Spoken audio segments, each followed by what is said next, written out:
We are making a loaf of sourdough bread, and it is going to be crispy and crunchy and have a beautiful crumb, or what is known as the texture inside, and I'm going to show you exactly how to do it with all of my little tips and hacks.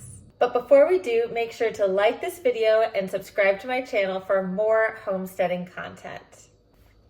So why is sourdough such a hot topic anyways? Well, it's a really healthy bread to make. Technically, it's fermented and contains a bunch of probiotics for your gut. And I have read from people who are gluten intolerant that they're able to tolerate sourdough. You can use different types of flour. I use this organic bread flour, which is an organic hard red wheat. I like this company because it's USDA organic and it's grown on American farms. It's never bleached, never bromated, and it's a certified B Corp.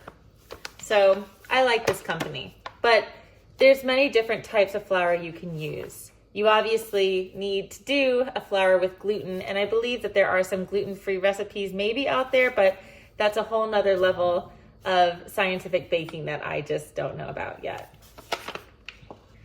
Sourdough is awesome because you can also get this discard, which then allows you to add it to things like pancakes. I use it to make a coating for whenever I'm breading like chicken and frying some chicken. So there's so many ways to use it, and you can keep your sourdough starter going for 100 years. So it's a pretty awesome practice to get into. Let's get started. So in a previous video, I showed y'all how to make starter and maintain your starter. And this starter here is what I fed last time and put in my fridge, and you can keep it in your fridge for as long as you want. It's not going to break down very quickly at all. I've kept mine in for at least a week, and the longer you keep it in, of course, the more you're going to need to feed it before you make your sourdough. So what you need to know about making sourdough is you'll get into kind of a routine. I make a loaf maybe once or twice a week. And so there's a bit of a flow state that happens and will eventually come naturally once you get into doing this. The first thing I do is I take whatever starter I have fed and put a rubber band on in the fridge, and I take it out at nighttime so that way it can rise or double in size by morning. And you can see how this one has about doubled in size. Now, this one looks kind of liquidy, so I'm not sure yet if I'm going to actually make my sourdough tonight or if I'm going to make it tomorrow. We're going to pour it out and we're going to see, because this is also sort of a part of making sourdough, is you'll get to know the texture of your starter, the smell, even the taste of your starter, and that will all affect how your loaf comes out. So no matter what, if I'm going to make a loaf tonight or tomorrow, I'm going to need to feed this starter. So let's see how the texture comes out. If it's thick at all, then I might feel good. It's pretty thick. I think I would feel good about making a loaf out of this. And it tastes pretty good too.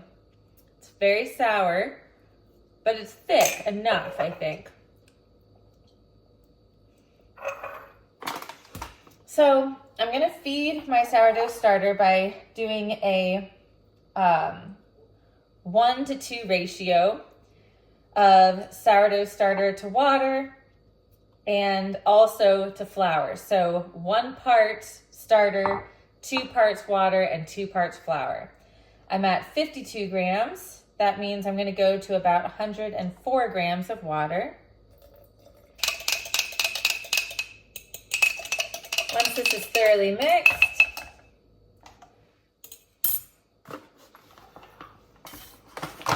I will add my flour.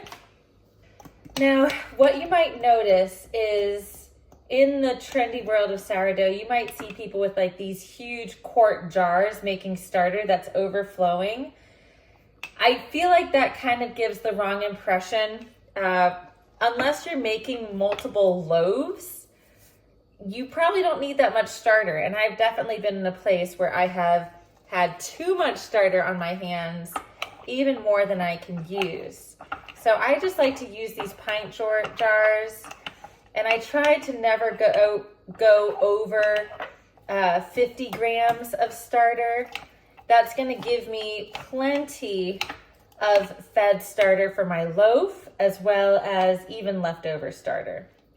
I read once in a sourdough book that it's always a good idea to taste your starter, taste your bread throughout the process, and get to know its taste and texture. I'm gonna put my rubber band on the newly fed starter so I know when it doubles in size.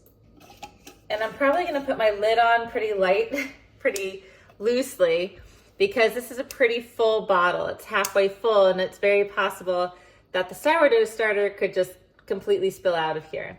But this is fed. I'm gonna come back to it later today and give it maybe like at least 10 hours or so to double in size before I make my loaf. But I have a good feeling that I'm gonna make my loaf tonight. How would you know if it's not time to make your loaf? Well, your starter is gonna be super runny and super duper sour, but most importantly, very runny. The more runny it is, the more times you need to feed it until you get to this step of making your bread. I have just a smidget of sourdough starter left over that I wasn't going to feed, that I'm going to put in my vessel. And I wanted to show you this stock here I have of unfed sourdough starter. So you could say it's inactive. It's still very much alive in here. And this is what I will mix up and I'll use in pancakes or other baking recipes. But I want to show you something. You see that line of liquid at the top? That is called hooch. And that is, it can actually get quite dark to the point where like you'll look at it and you'll think, is that even safe? Is my sourdough starter okay? Yes, it absolutely is. The hooch is just the naturally fermented liquid that's rising to the top and is no problem at all. You can just stir it back in. I've given some of this starter to friends, and I've told them that you're gonna have to feed this a few times before you start baking. So this is your super liquidy starter. And I'm just gonna put whatever extra starter I have left in there and mix it up. This is one of the reasons why I only like to use just a pint jar and do little amounts of starter, especially if you know you're not making a loaf. And if you just need to feed it, you only need to start with like 10 grams of starter and then do 20 water, 20 flour. So you don't end up with like a whole pint jar of starter that you need to like empty out and put into your stockpile over and over again. When I first started making sourdough, that's how I ended up with like 3 or 4 quarts of unused starter. So it never hurts to be conservative. The only time that you want to bump it up and use more starter is when you're actually getting ready to make a loaf. I don't know exactly how many hours it was that we fed our starter, but it definitely overflowed. And this is how you know your starter is ready, because it's doubled in size. Now I'm going to prepare my dough to make sourdough. I'm going to be baking it in the morning, so I'm going to be mixing all of the ingredients now in order to ferment and rise overnight. The very first step is adding my starter. I like to use 100+ grams of starter. It does not have to be exact, but I'm also checking out the texture here, and the texture is fantastic. It's pretty thick. That's plenty. That's 137 grams. I don't think I would go over 50. I tare my scale. I'm gonna do 350 grams of warm water. I'll be a little bit more meticulous about this to make sure I have close to 350. At this point, I like to mix my starter with the water. So that way when I put in the flour and the salt, it will all mix in a little bit more evenly. That's mixed pretty well. And I'm gonna do 500 grams of flour. 8 grams of salt. I use Redmond sea salt. It is just a mineral salt that is mined in Utah. And this is what we use for everything. So I'll do 8 grams of salt. Now, I'm going to mix all this together with my hands.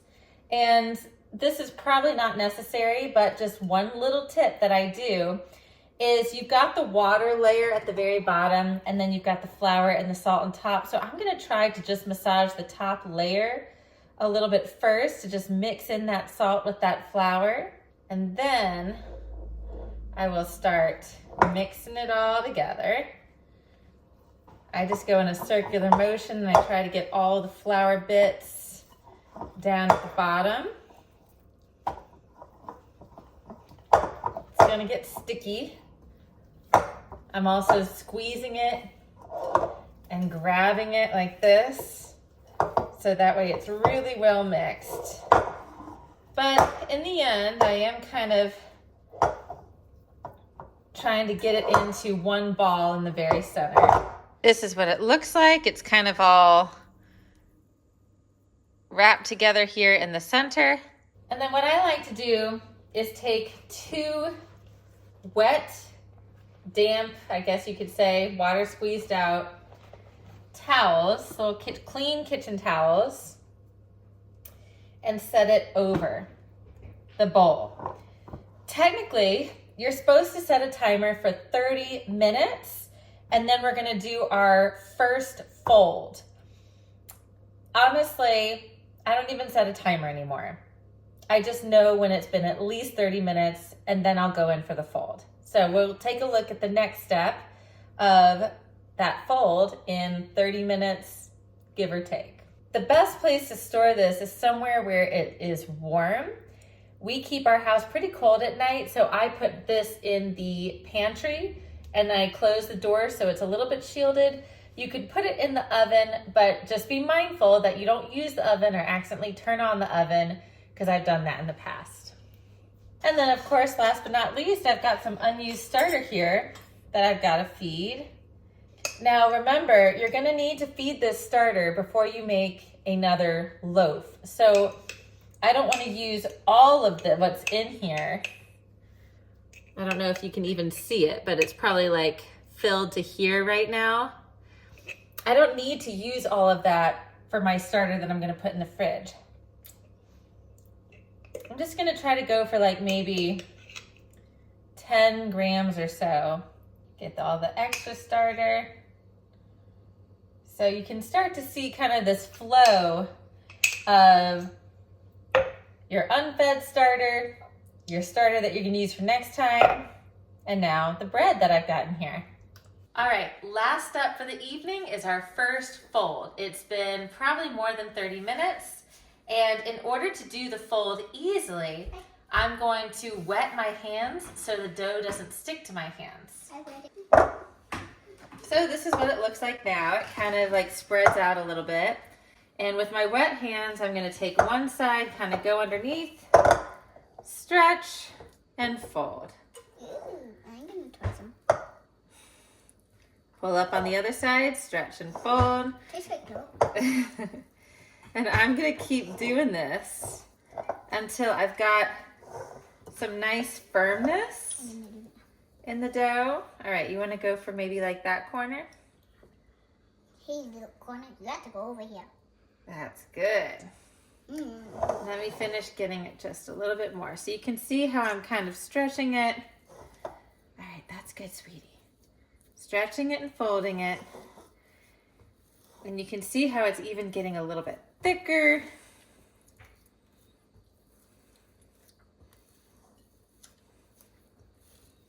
Any little spot that I can. Just give it a little fold and try to get it right into the center. See how thick it is? And that's it. We're gonna go ahead and cover it up and check on it in the morning. All right, let's see what it looks like today. I think that looks pretty good. Let's bring it over here. Now, if yours hasn't risen this high or higher, that just means that it was not cold enough. And so you can let it warm up a little bit more during the day so you get a nice rise. One of my favorite steps is this next step. You want to flour your hand pretty generously and punch. You can reflour your hand and you're going to fold in the sides like this.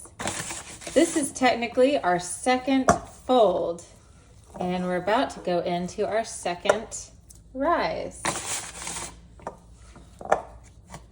Say that's pretty good. Move this, sprinkle some flour down, and get our baby there.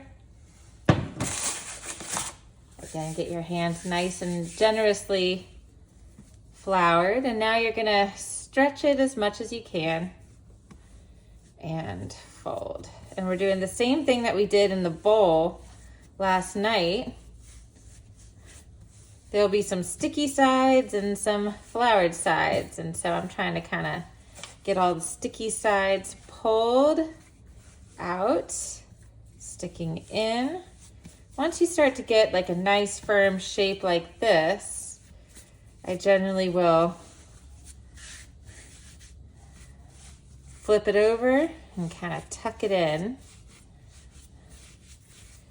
And I just kind of fold it underneath itself a good bit.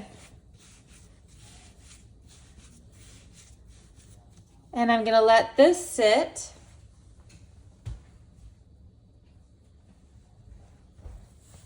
I will cover it for 10 minutes. It has been 10 minutes, so now I'm gonna go into the final proof. I'm gonna use this bread knife to pick it up, but there have been times where I haven't been able to find mine and I just pick it up gently. I also have this banneton with a round liner, and usually what I do is I take my bread knife and I scoop up all the extra flour and put it in my banneton and kind of sift it around. The nice thing about these liners is they're washable, but honestly, I can't even think of the last time I washed mine.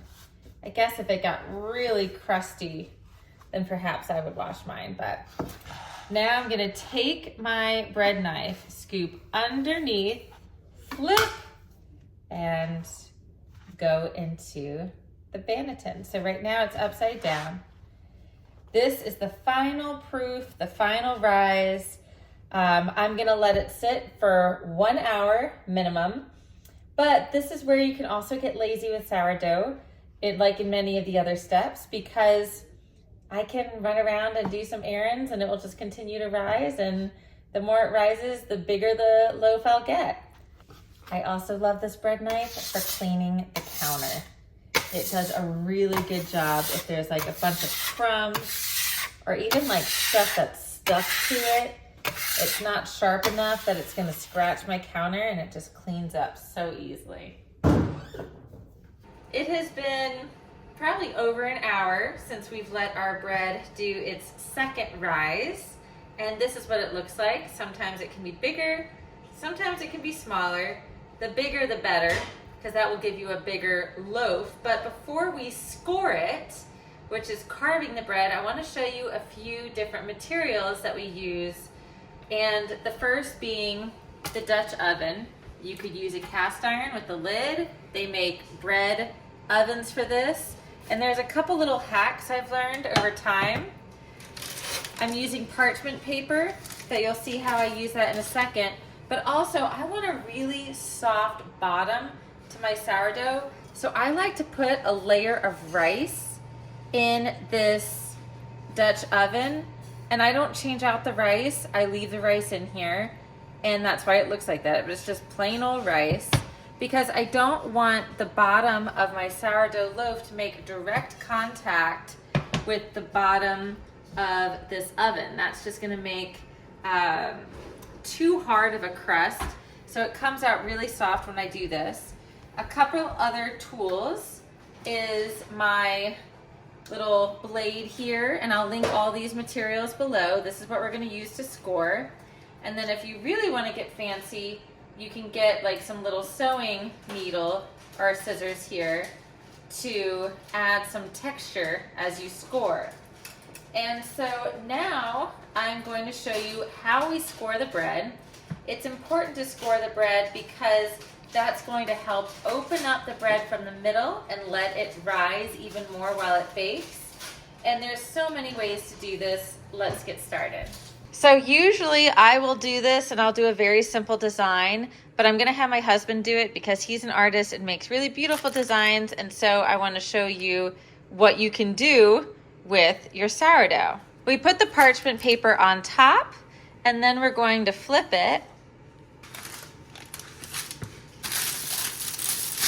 At least I usually put it on top, but this is his way, which is totally fine.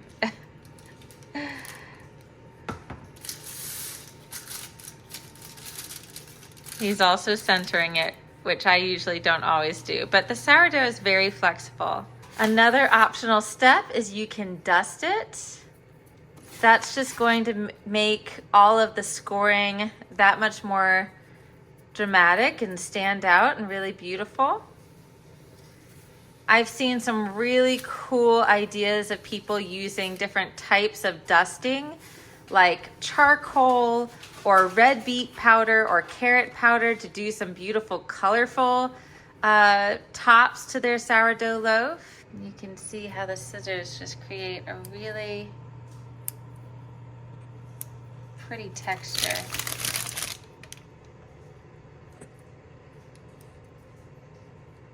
And they'll kind of stand up a little bit as they bake. So you want to have at least one deep cut in your loaf. That's where it's going to expand the most. And then you can always do some lighter cuts to help sort of evenly distribute the baking.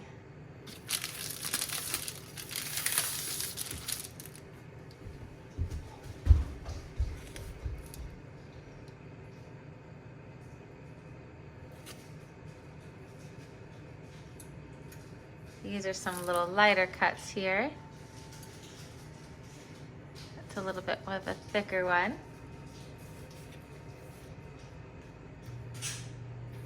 Beautiful.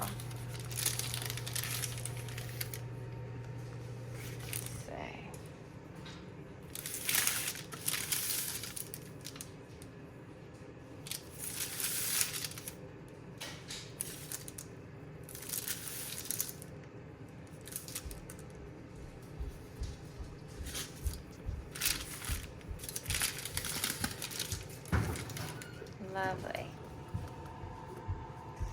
Now we're going to set it into the pot. We're going to put the cover on the pot.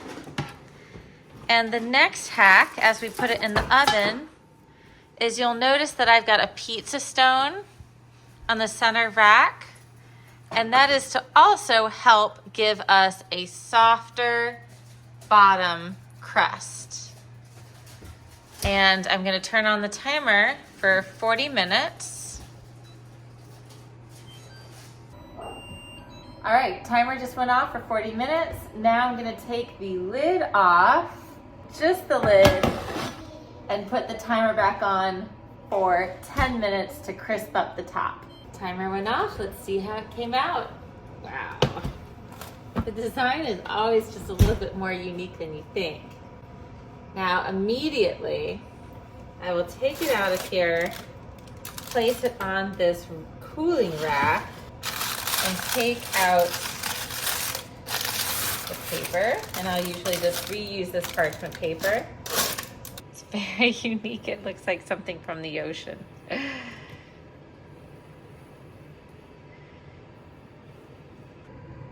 It smells so good. It's hot, hot.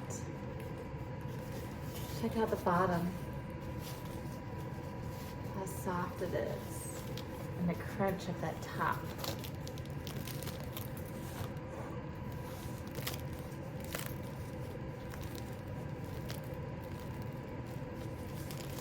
Now I usually wait until it's completely cooled down before I serve it, but I want to show you the crumb. And so I'm going to go ahead and cut it. And when I cut it, I always start on just one side and then I work my way in. And that way the loaf stays fresh as long as possible. Look how pretty. And it's thick too. I mean, that's the lowest part of the bread. Isn't that beautiful? I'm going to serve this up with some butter.